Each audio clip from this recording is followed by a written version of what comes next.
સમાચાર પર નજર કરીએ દાહોદ જિલ્લાની। દાહોદ જિલ્લામાં ગુનાહિત પ્રવૃત્તિઓ કરનારાઓને કાયદાનો ભય રહ્યો નથી।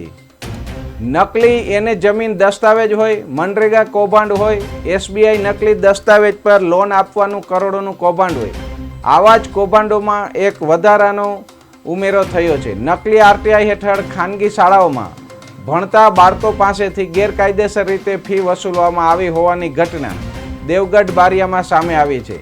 આ મામલો જિલ્લા સ્વાગત કાર્યક્રમમાં રજૂ થતા દાહોદ કલેક્ટરે તાત્કાલિક તપાસના આદેશ આપ્યા છે।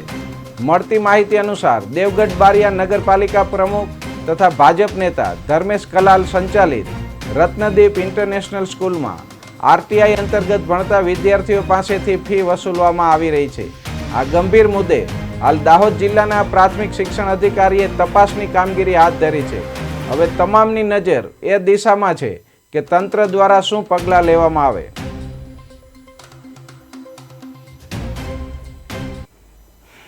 મારું નામ ગમા જિગ્નેશ છે। હું રત્નદીપ સ્કૂલમાં ભણું છું। પહેલા ધોરણથી સ્કૂલમાં ભણું છું। હું પહેલી દિવસે સ્કૂલમાં ગયો અને બેઠો ત્યારે જ ક્લાસ ટીચરે હાજરી પૂરીને મને ઊભો કર્યો અને પ્રિન્સિપાલ ઓફિસમાં લઈ ગયા। પ્રિન્સિપાલે એમ કીધું કે તારે છે ને તારી ફી બાકી છે, તારી ફી ભરવા પડશે, નહીં તો તને સ્કૂલમાં બેસવા નહીં મળશે। એટલે હું ઘેર બેઠો ભણું છું। પ્રિન્સિપાલે ચોખ્ખું કીધું છે કે તને આ સ્કૂલમાં બેસવા ના મળે, એટલે હું ઘેર બેઠો મારે જેટલું થાય એટલું કોશિશ કરું છું। મારું નામ ગમા રમણલાલ પ્રભાસી છે। મારા છોકરાનું 2020માં આરટીઓ હેઠળ એડમિશન મળ્યું હતું રતનદીપ ઇંગ્લિશ મીડિયમ દેવગઢ બારિયા। શું નામ છોકરાનું?